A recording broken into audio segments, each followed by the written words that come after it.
May have a few other people join us, but we're going to go ahead and get started now because we have a lot in store here tonight.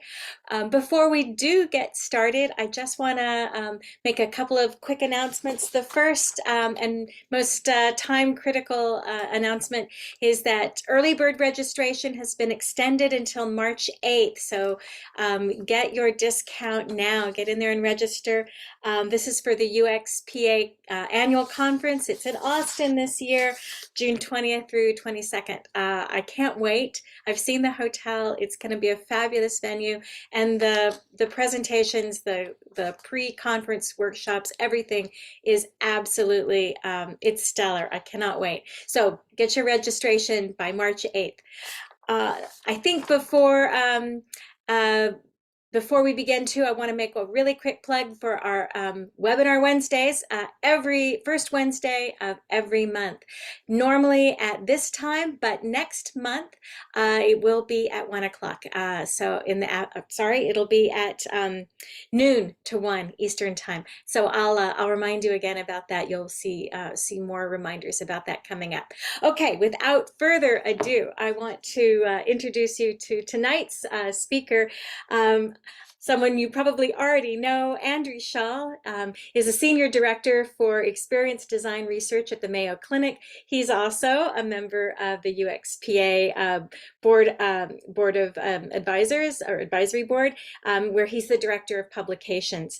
Andrew has over 15 years experience as a UX researcher, a leader, a strategist, and a designer.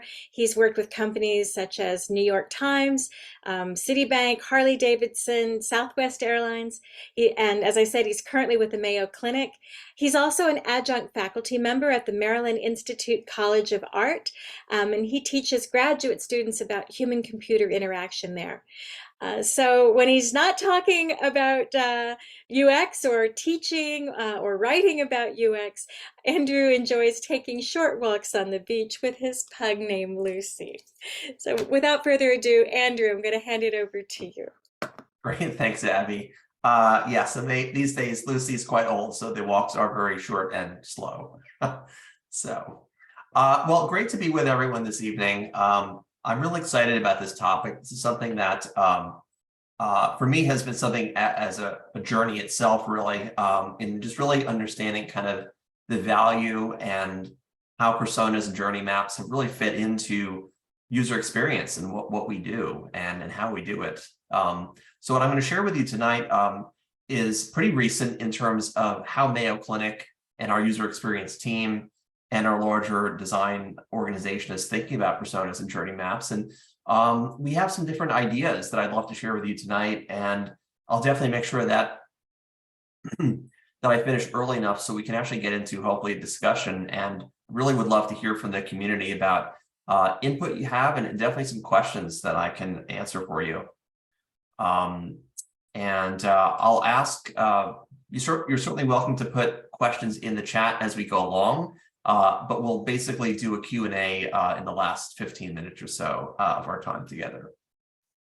So let me get my slides up and running here. All right, can I just get a acknowledgement that folks are able to see the slides? Absolutely. Okay, cool.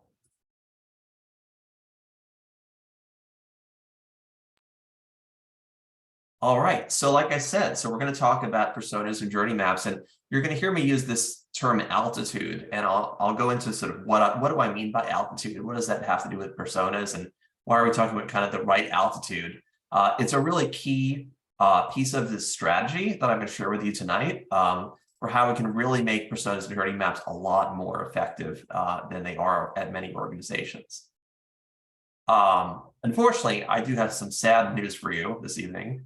After we talked about some of the problems with existing personas, which is where we have a fatality, we are going to actually go into, though, the positive side of this, which is, like I said, the right altitude for these personas. I can now build kind of a new framework for personas based on this new approach. And then we're going to talk about how journeys actually will align to that strategy as well. But like I said, there's some bad news. Sally, our beloved persona, has long since expired. Sally did not have a very long life in her organization, as you can see by the dates of her life were short, and were not as meaningful as the team that worked with her would have liked. And so, so I'm going to tell you more about Sally and really understand kind of, what happened there. Why was this such a tragic story for this persona? And I will say that Sally represents many, many different personas that I've created or worked with teams to create or observed in different organizations where these personas kind of go off and die kind of a quiet death, which is really sad and tragic and is not necessary. We definitely can make personas powerful and impactful and relevant. You may have read articles in recent years where people have said, personas are not effective, they're a waste of time. People, just waste, valuable meeting space on these things. And that's probably true because these were not really very useful for the organization.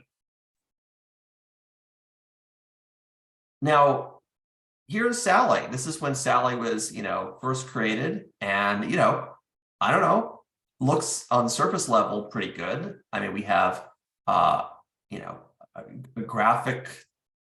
graphically designed approach to this persona, and there's, lots of information going on here, and, I can kind of get a sense of, who this fictitious character is and what she's about. So on the surface, it probably sounds like, this looks pretty good. Probably looks like many personas that either you've created or you've seen out in the wild. So why is this not working? Why is something like this, having such a short shelf life?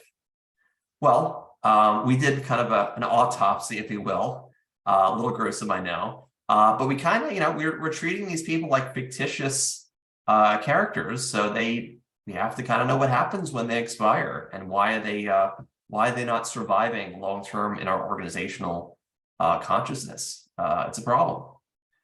So a little post-mortem, and this really reflects, like I said, not just this particular persona, but this is really when we looked at a lot of different personas that were created at Mayo Clinic. I had looked at previous personas that I've been involved in other organizational commitments where we kind of were tasked with creating personas to represent our users. And, kind of the autopsy report here really kind of pointed to a few key things that really killed off these personas. One of the ones that I would say this is the top is lack of organizational alignment. Often these personas are coming from maybe from marketing, a lot of times the UX design and research. But the reality was we needed all of the organization, all of our stakeholders, all the people that are involved in creating the experiences for Sally to really, get her and make sure that what we are telling them about Sally actually is useful and relevant. And a lot of times that's not successful. And then Sally ends up kind of off in some lone SharePoint or file server where, she's not used or helpful to the organization. At that point, no one's advocating for this user because she's not really seen. And unfortunately, what happens is a lot of these people or these personas become neglected. So no one is bothering to see, are we focusing on this persona anymore? Is this persona relevant? Do we need to update information on this persona? A lot of times these are created and they're showcased and then they get filed away on some server somewhere, never to be seen again. How do you know? You might say, well, I don't know. We have personas in our organization, like, I don't know, like we think they're okay. So we're going to treat Sally kind of like a sick patient here. So how do we know, what are those signs that the personas in your organization are perhaps not working or as well as they could? And the first thing is Sally's nowhere to be seen. Sally is not part of any requirements. We don't have the personas. If you're still working in an office, Sally's not, we don't see posters of Sally anywhere. Sally is not, brought up in any meetings. We don't refer to this persona when we're talking about use cases or if we're advocating for certain users and their needs. We never really reference Sally. And really the most important thing here is, why are we doing this in the first place, is that when product teams are making decisions, Sally is nowhere to be found. That is, she's not even on the radar in terms of who we're considering designing for, and what those important attributes are that really should impact the product decision. Sally's not part of any of these conversations. So if your personas are not actively being talked about or not seen in the organization, there's Sally's running a fever here in that case. And honestly, just like people, we want satisfaction, we want to feel good, and so we want personas to be liked. That's why often we use really great stock photos, and we want these to look really pretty so we can hang them up. But a lot of these personas are loaded down with what I call kind of junk food information, basically. It's very satisfying. It's nice to know that Sally has, a poodle named Ralph, and she lives in, Utah somewhere, and her favorite foods and her habits and all that great stuff. But honestly, a lot of that information is not relevant for the teams that are designing for her. And a lot of times they're made up. A lot of these are fictitious personas that really are not grounded in a lot of real user research. And a lot of overgeneralizations happen where doesn't really give us a real accurate, clear picture of who this person is and what we need to know about them.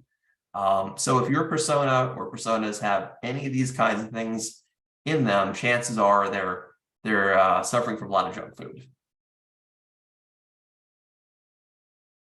The other thing that happens sometimes is, even with the best of intentions, organizations sometimes have then lots of personas. They have many Sallys and Ralphs and Tims and Johns, and you can go on and on. And so they might have 20, 30, 40, 50 personas.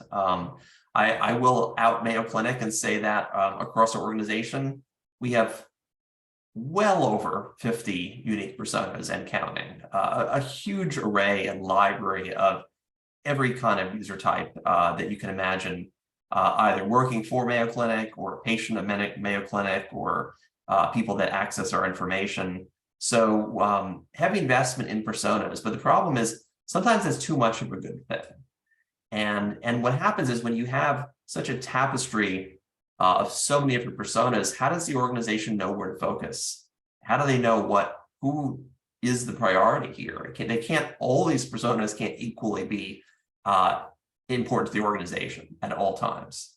And a lot of times, which we have a lot of different groups creating personas. Some of those personas are very similar to each other. Sometimes it's not really clear, is this persona really that different than this other persona? And so there's a lot of confusion with which personas different parts of the organization should even be looking at. And of course, as you can imagine, how do you maintain and keep all of these personas healthy and up to date? That really is something that I think most organizations suffer with, is the maintenance and updating to keep the information relevant becomes even more difficult when we have so many of these personas going on. And honestly, you might say, well, what's the harm? All right, well, people are not really looking at these personas, or they're not really paying too much attention to all the details. But I think that bad personas can actually affect the health of the organization. So if you have a lot of personas and they're not very good, or they're not very effective, when people do actually look at these, they're really doing more harm than good. Potentially they're a distraction. So they're not really helping us to understand what the core user needs and relevant facts are. And so that is not helping us focus. Sometimes, like I said, these are not based on real user research. There are a lot of opinions in there. So these are not factual. These are assumptions about the user, or maybe it's not just disinformation, maybe it's out of date information. But we're providing information then through these personas that is not, that could lead to wrong courses of action. And then ultimately, if people are suspect of these personas, there's not a lot of organizational alignment. There's a lot of distrust in potentially the UX group that created them. But at the very least, the personas themselves are not considered, trustworthy information. for the organization to make decisions on. So, so not good. So what do we do about that? That's really where this concept of finding the right altitude has become a key part of our strategy. And what I mean by altitude is we're kind of looking at what is that right level of detail to focus on. And again, really tying that level of detail to the right problems that we need to solve at the right time, knowing which organizational aspect is being considered. Is this part of a longer term goal? Is this solving a specific requirement for a feature? There's a lot of things that an organization is trying to do to support their users. And a lot of times it's not very clear in terms of where that focus area needs to be. And that's when I say the right altitude, that's what I'm talking about here. And if you're still not sure, I think that really the way that we really started to talk about this internally is really getting the mindset of like, flying in an airplane. We've all hopefully been in an airplane at some point where we are way up in the sky and you're getting really kind of this bird's eye view of what's going on, the lay of the land. And it helps us appreciate kind of the larger picture of what's going on in our world and the areas that we're traveling to. And so, when you're looking at this video, you're not able to focus on all the minutia, all the details, all the problems that are going on the land. We're getting, a very scenic overview of this landscape. And that's what I mean altitude is, we're viewing this now from a very high vantage point that gives us that really big and broad view in terms of what's going on. But then as planes are landing and we're starting to get a little closer towards the ground, also thinking of altitude in that, as we bring ourselves closer to the ground, we're starting to notice more detail. We're starting to get a better sense of, certain clusters and themes that are happening in certain neighborhoods or certain areas. We're starting to see cars and, maybe even lower enough, we'll start to see people and, different activities that are actually happening very close to the ground. So again, just like before we got kind of a high level picture, now we're really starting to zoom in, focus, getting into the details, understanding the context of what's happening on the ground, and really seeing more of the day-to-day activity in the lives of people that we're seeing as we start to make our descent. And that's really, again, where this whole altitude concept comes from as it relates to personas. So here we have our plane. And like I said, we really categorize these to keep it simple in terms of sort of three fundamental altitudes that you want to wrap your head around when you're creating your persona strategy.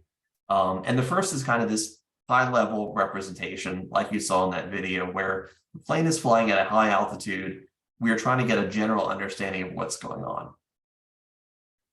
And we'll talk about in a few moments, what value does that provide to the organization and what kind of persona would actually come out of thinking of it that way.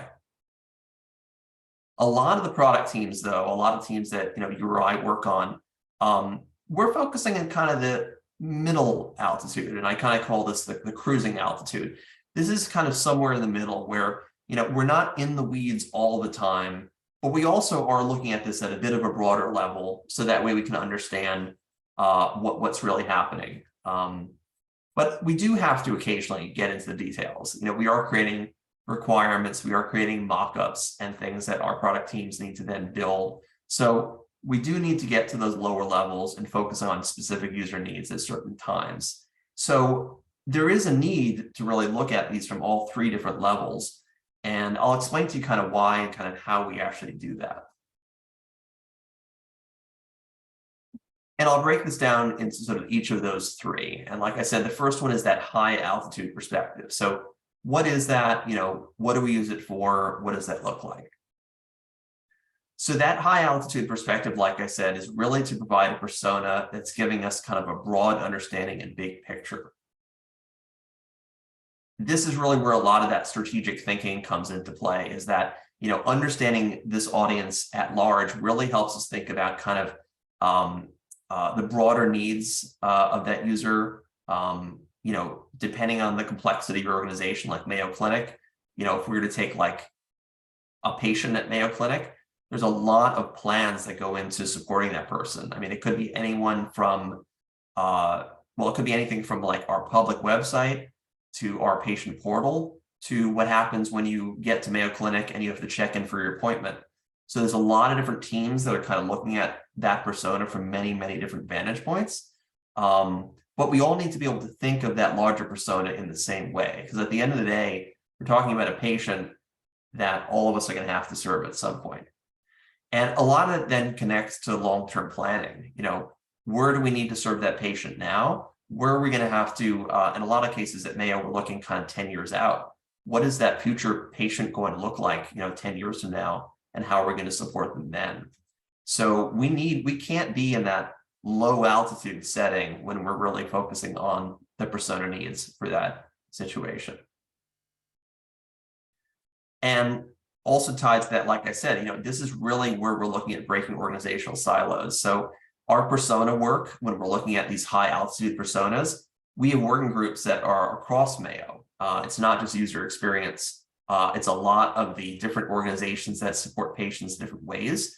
But we've all committed to these high altitude personas that we can all get behind. We're not getting into the weeds of what do you need to do? What do you need to do? What are you building? What are you designing? It's at a higher level where we can sort of talk about things in a more broad way. And that really helps us make sure that, it's not just the little things that each of us working on, it's how we partner together to support this persona.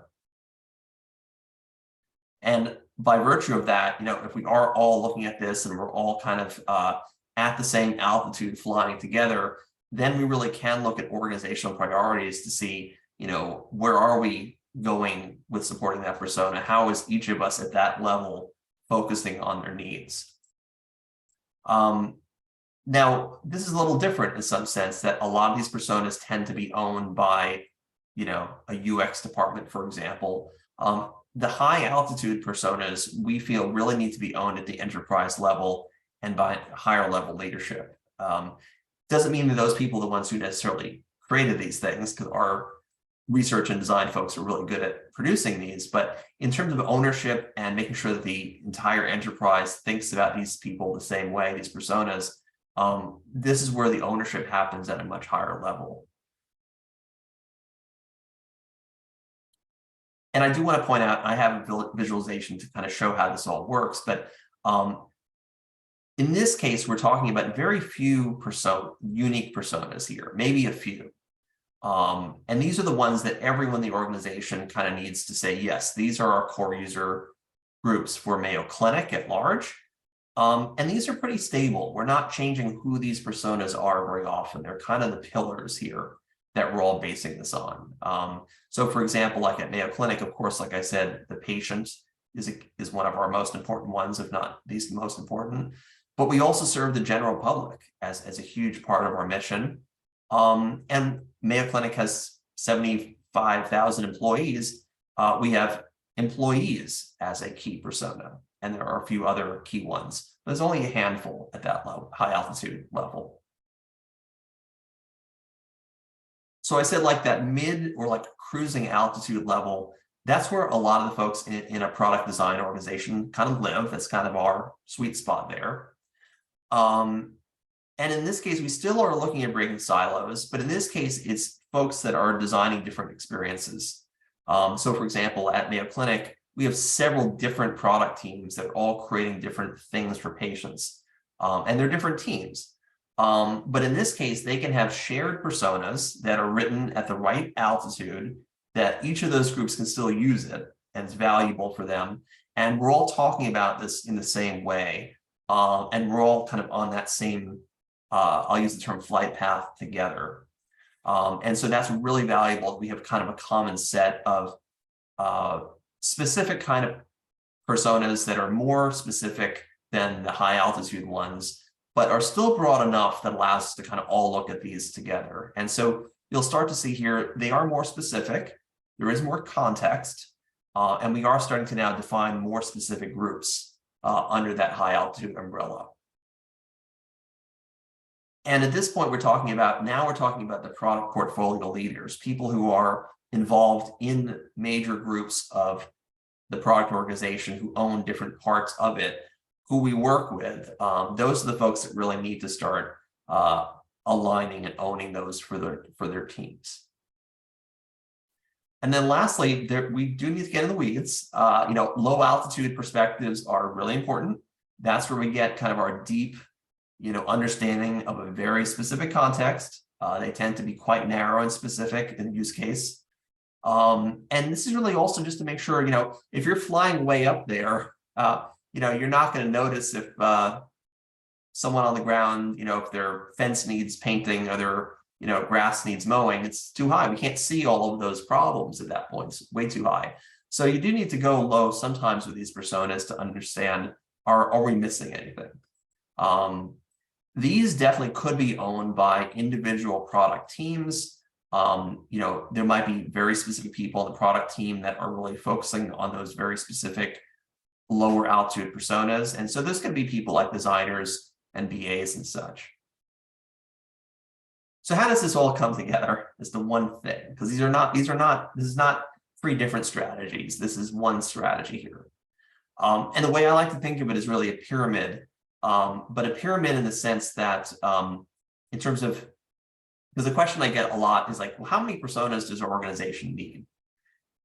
This is kind of a way to think about it. Your high level enterprise zone personas are going to be just those handful of core personas that your organization is really rallying behind.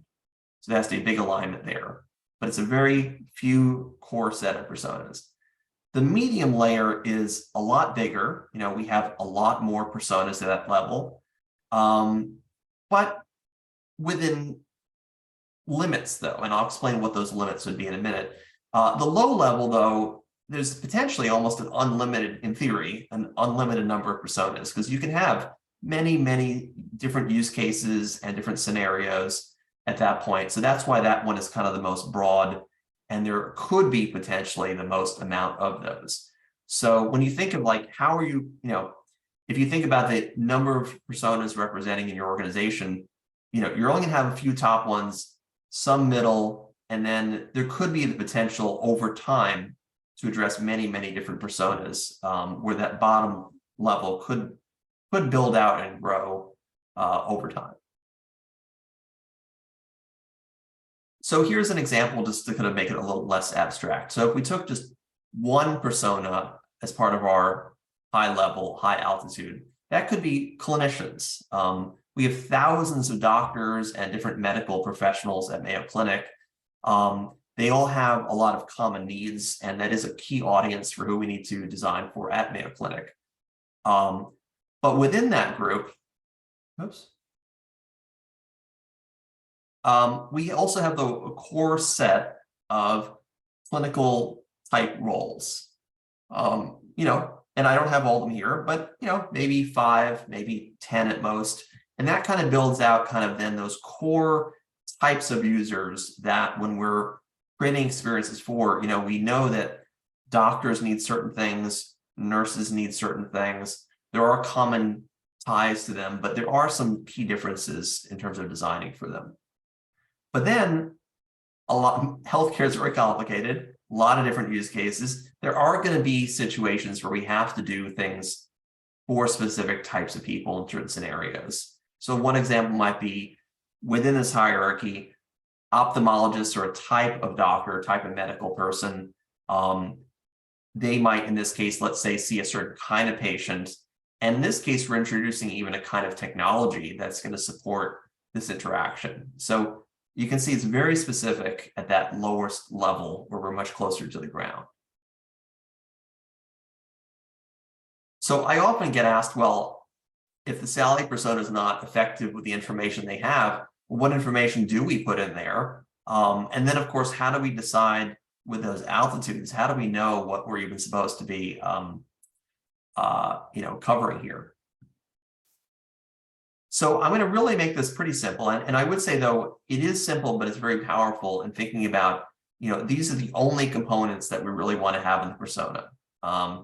What you're not going to see here is you're not going to see fluffy things. You're not going to see like, I don't need to know their favorite color, or if they're a morning or night person. We're really distilling it down to the core information that we believe a product team or stakeholders need to think about. The first one may seem obvious, but what is this persona trying to achieve? What are the goals that are going to make them successful? And obviously, then how are we going to make them successful? Domain knowledge, which I'll talk more about, is actually one that I think often is not well represented in personas. We really need to know what this persona knows, and we need to know what relevant experiences they've had that relate to this goal. And we'll talk about a few examples in a few minutes. So it's not only what they know, it's also what have they experienced that's relevant. How have they tied prior experiences they've had to the experiences that we're going to need to create for them? Those past experiences are really important.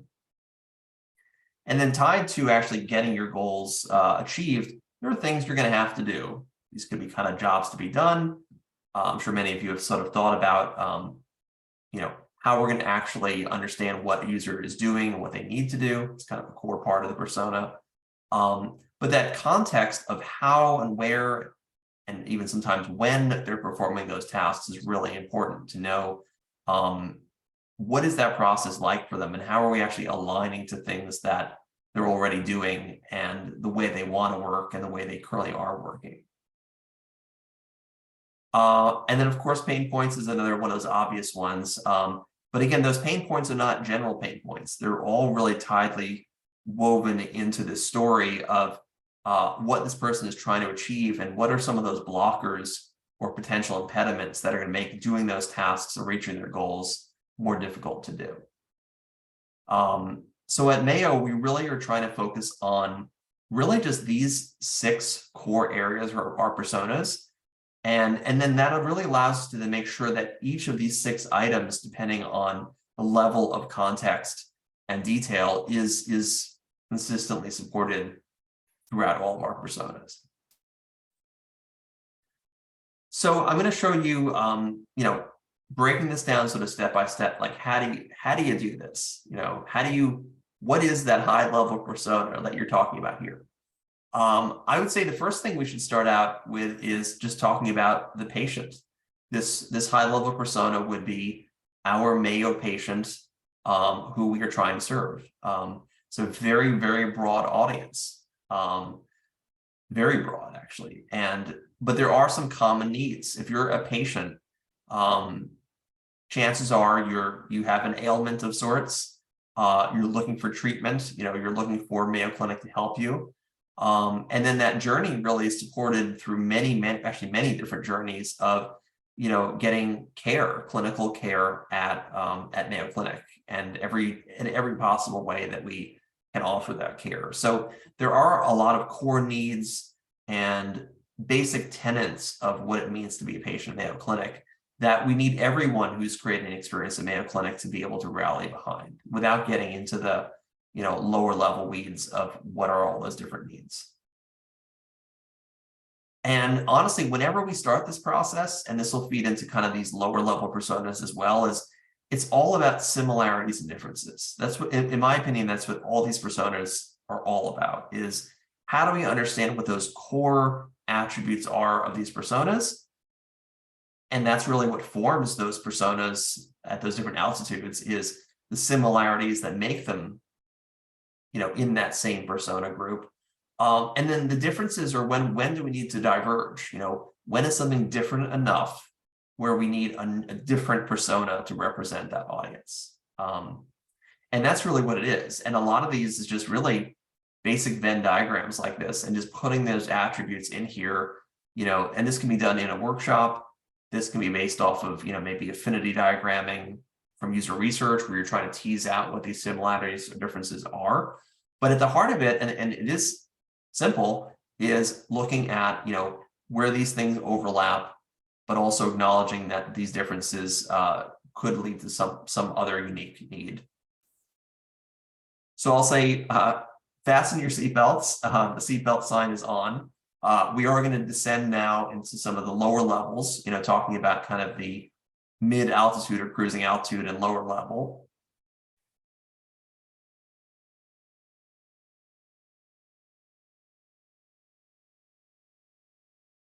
So like I said, we have this idea of the patient. It's very broad.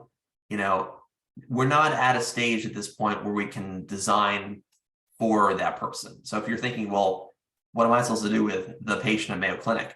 The answer actually is not a lot. That persona at that high level is not designed to give you functional requirements at that point. It's not designed for that purpose. Remember, that persona is meant to align organizationally and make sure that we all think of that patient in the same way. We do need to align on that.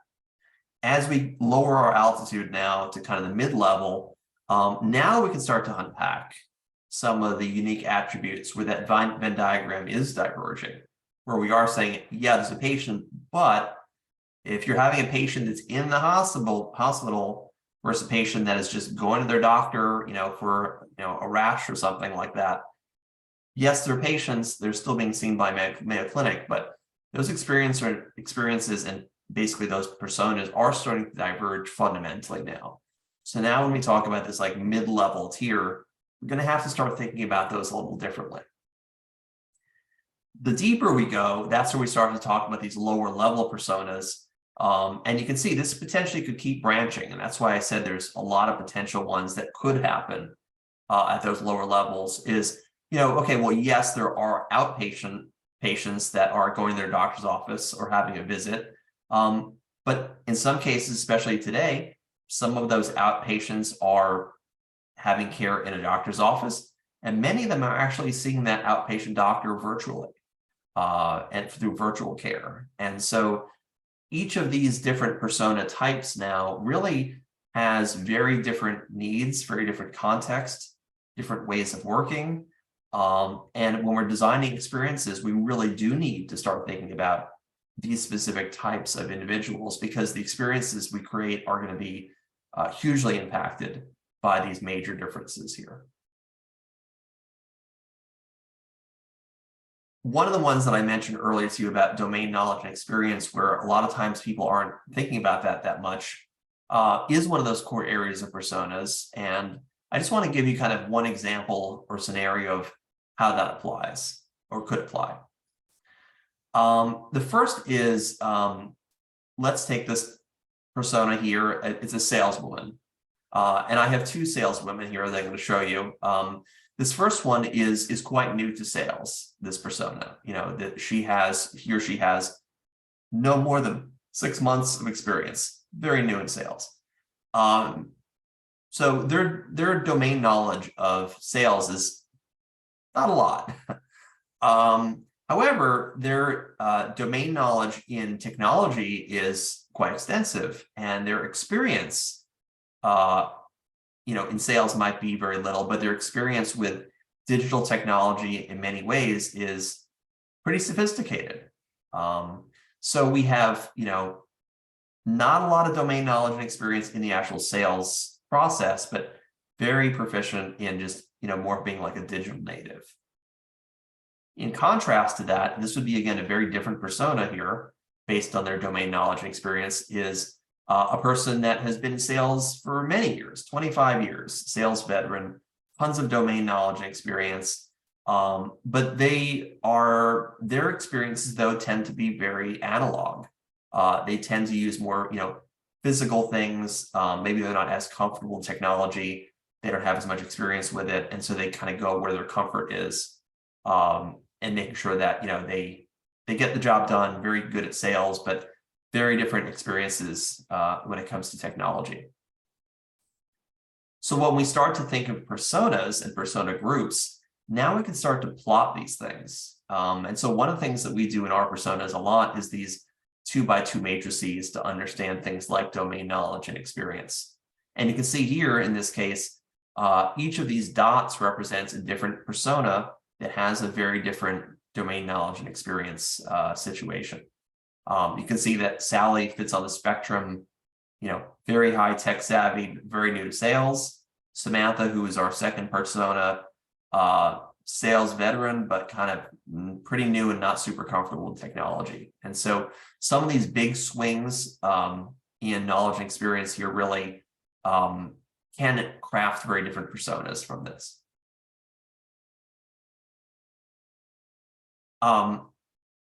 want to be conscious of time.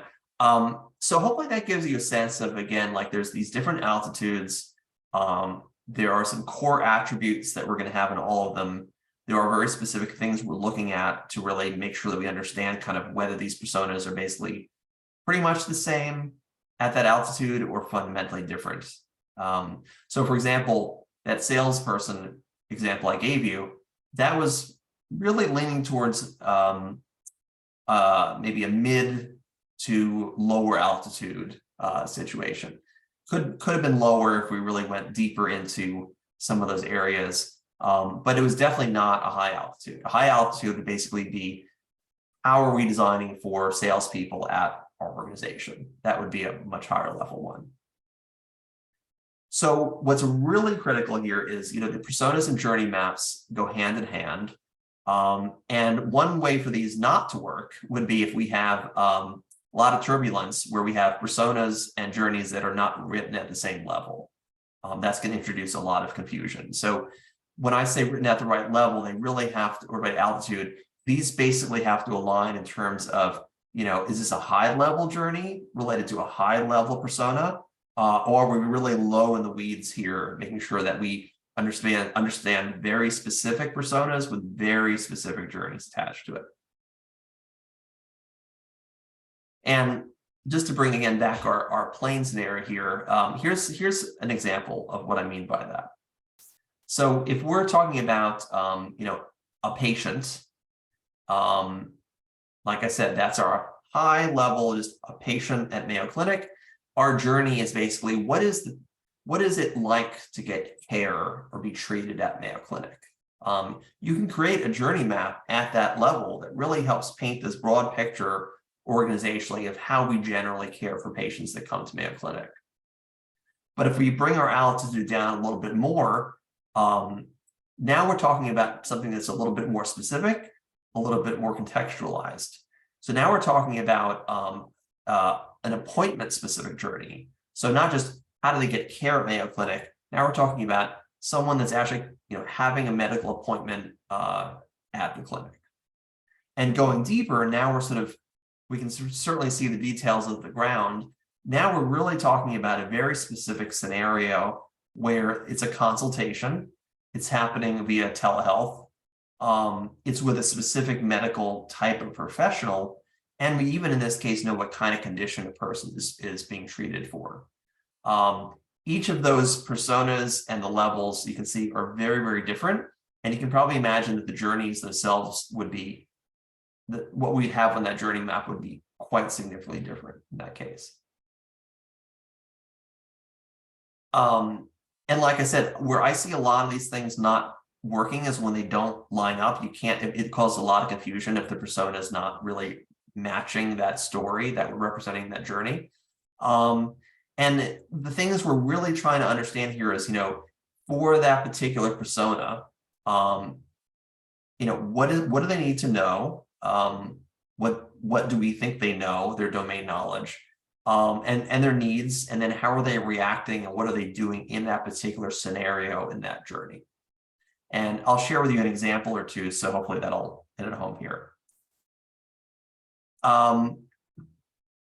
So, not unusual. I'm sure many of you have been to a doctor's office, and most of you, when you get there, the first thing you do is you go to the front desk and you see usually a smiling medical professional front desk person who is there to greet you and check you in for your appointment. That's probably a mental model that you have based on your experiences, and you've probably had that over the course of your life many, many times. But also picture a scenario where when you get to the doctor's office, this is what you see. Very different experience. And these are the kiosks that we have at Mayo Clinic. So now if you think about the journey, they're both supporting at a high level. At a high level, they're still supporting the same journey. They're supporting that journey of basically having an appointment at Mayo Clinic. Now, this is really the key to this in that, and I call these flight paths to keep with the whole airline thing. Each of these flight paths is kind of the backbone for your journey. And this is basically where we have to have the right altitude in that journey to make sure that all the details in that journey are really written at that same right level. And it actually is a lot harder to do than it sounds. But first of all, like I said, the teams are trying to wrap their head around just what is the patient check-in experience like for a typical visit at Mayo Clinic. And so we're able to kind of map out how does that work right now, generally speaking. And once we're kind of aligned on that, then we can start to gradually lower our altitude in the journey. Now the journey can have a little bit more context. And like I showed you in that previous slide, that kiosk is a real pivotal part of this new journey. So now we have that check-in experience, not just generally, but mapping it to a lower level where we have that kiosk represented. But then we also have to go to some of our lower level personas as well. We can't just say any patient, and we need to look at the context a little bit more. So now we have kind of our lowest to the ground journey with let's say a very specific patient type. In this case, I just said it's a new patient, so they've never been seen at Mayo Clinic, which is a very specific kind of scenario. And we also know in this case that we know this journey is someone who's new to Mayo and they've never used one of these kiosks before, a first time user. And we also know based on the persona that they're not very tech savvy. So you can imagine that this journey is going to have some pain points in it that maybe some of the others might not have. And it's going to have some other considerations in that journey that will definitely introduce some things the team really needs to think about. So each of these journeys has a purpose. It's not that you're only using one of these, but each of these is telling a different story at a different level at various points. And they're really also for different people. A lot of the time we actually spend is just aligning people, believe it or not, on some of these most basic journeys. A lot of people have different perspectives of how these things really work. And our user research has brought a lot of these things to light. And so we have to get alignment on these first two things before we can even start having conversations that are really granular at this level.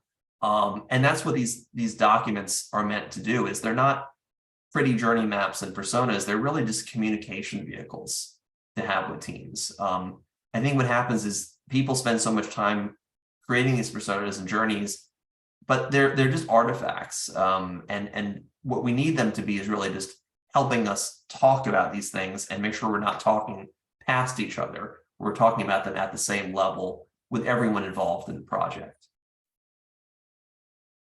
So just to kind of conclude, because I know I threw a lot of information at you in a short time, and we will get to questions in a second, is, the first thing really within your organization, and maybe you have personas, this might be a little bit of a reboot, is, and it is for us, to be honest with you, is really creating those core set of high-level personas with folks in your organization that reflect these overall, what are the common user attributes? There's lots of differences. That's not really actually the hard part, is what are those core common attributes that we can all rally behind and align on? The next thing is, okay, once we have that understanding, then we can do this kind of similarities and differences activity based on user research to really see, okay, here's what we've learned. And now we can start to carve out more personas that have a little bit more context. But we really do know at this point where those similarities are and where some of those unique differences are that we have to focus on. And then those lowest level personas are really where we do need to focus on what are the unique aspects, what are those situational differences, things that make that user very unique, things that we have to make sure we're accounting for when we're actually designing for those populations.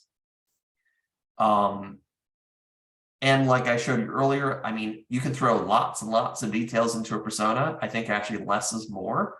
And like I said, those 5 key attributes that I showed you, I think are really the ones to focus on for your personas. And keeping the details to a minimum is actually going to make sure that you can do these altitudes a lot more effectively. And last but not least, however you do this, it really is important that these documents are continually based on research, not a one and done. Audiences change. COVID has dramatically changed how we do healthcare. Personas that we created, in which we have in 2018, are really different than they are now. And the technology is also moving very quickly. So there is a need to keep these things going. But I will say, again, just at the beginning, is that those core personas that you have, those high level ones, should be immune from a lot of the churn and changes that are happening for some of the lower level personas. I would say if you also think of that pyramid in terms of changes with those personas, the higher they are on the altitude, the less likely those personas are going to need to be constantly refreshed. The lower they are, that's where there's going to be a lot of need to actively update those things. So hopefully you found this talk interesting. I just wanted to plug, as Director of Publications for UXPA, we have a really great journal. It's a peer-reviewed journal. It's the only peer-reviewed UX journal out there, and it has a great, I mean, it's been around for like 20 years. We have a huge wealth of knowledge by top people in our field. So if you need kind of credible peer-reviewed information, definitely check that out. And we're always taking new submissions for that as well. So if you're interested and you're doing great work, we'd love to have you submit. And it's also something that I'd like to say for our magazine. The magazine used to come out in print. That's also been around for a really long time. Also, I think over 20 years. If you're interested in writing an article for us, also check out the magazine. And as Abby said, real excited for Austin coming up in June. I'll actually be giving a workshop on journey mapping. So if you're kind of interested in this topic, you want to learn more, do things a little bit more hands-on. I also have lots of jokes that I'll be sharing too. So please join us in Austin. So I want to open it up to the floor for questions. I can see there's some in the QA already. You can probably put them in the chat as well. But I really am interested to hear what people think of this approach and what kind of questions you have. Andrew, can you see the QA, or do you want me to read them to you? Yeah, I just got it up. I see 3 questions, and I guess I'll go at this point. I'll go in order of those. The first one is, how much research is enough when creating personas? That's a really, really important question. Well, I would also say it does relate in part to these altitudes. The higher altitude ones are typically based off of, at least in our case, a really broad range of research conducted by actually several different teams. So we have a large body of research that points to kind of our general understanding of the patient. As you get to like really, really specific scenarios, there tends to be less research, but it tends to be more frequent because usually that research is tied to things that we're building much more currently. But I do think you have to think about sample size when you're doing your persona research. You don't want to base key personas off of a sample of like 5 or 10 people. You really want to try to get numbers I would say many times higher than that to really make sure you have the right confidence. And again, those similarities and differences that I showed in the Venn diagram are not going to be really obvious to you until you have a pretty good sample under your belt. That's when you'll know for sure when you've identified those and you've hit saturation with your research on that. Next question here. How would you go about creating personas for audiences that are not currently using your services? So new audiences that you would like to design for. Well, I would say, kind of back to the earlier question with research, is that you certainly can research audiences that you're not currently designing for. You may have to go and reach out to people that your organization maybe hasn't engaged before. So you may have to go to different communities for that. But you really still want to, even if it's an audience that you're not serving, you still want to be able to do a lot of research to understand that audience. In fact, that's almost more important because if it's uncharted territories for your group, you want to have the research to really know who those people are and what their needs are. So I would say a lot of that is really just investing the research before you start designing for that new audience. And let's see, one more question here is, how does Mayo Clinic personalize the experience? Web native kiosk based on the mid-level persona.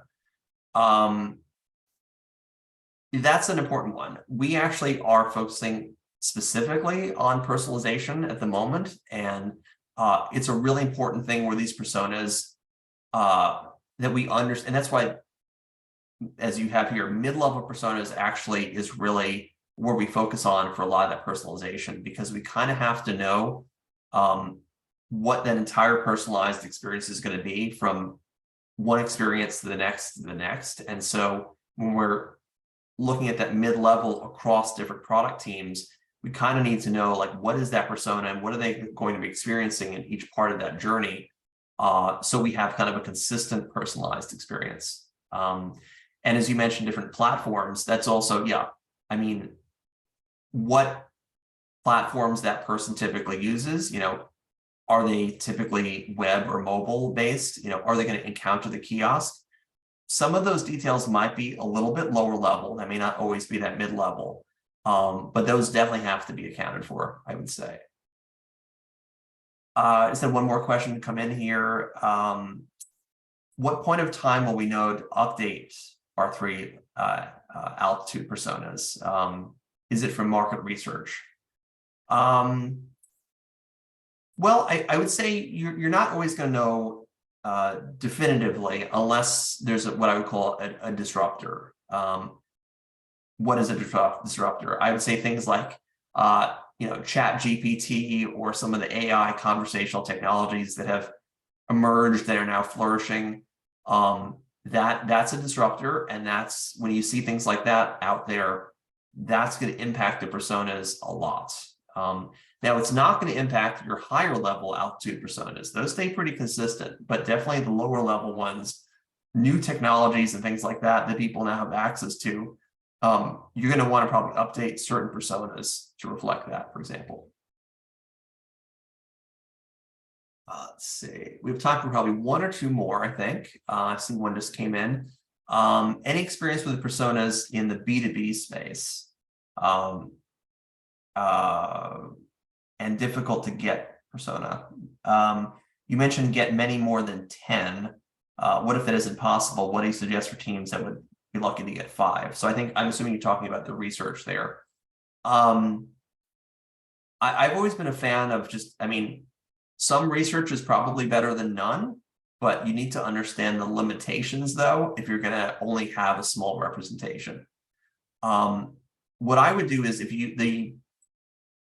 you only have access to a small population, I would then try to limit the number of different kind of personas you have. Because, like I said, with that similarities and differences approach, you're not going to be able to be super, super confident in all of those differences or even some of those similarities with just a handful of people. So you want to be really careful that, I would be overly cautious and probably have fewer personas where they're a little bit more homogenous than trying to account for, if you're doing you suggest here, research with 5 people, you're not going to want to end up with 5 personas at the end of that research. That's not going to be conclusive enough, for example. Last call for any additional questions.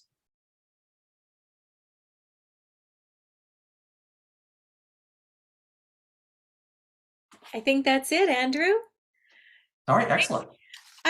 I just want to say I am absolutely, this was great. This was so excellent that just as soon as Jennifer posts the video, I'm going to post the link to the video in all of my classes and make it required.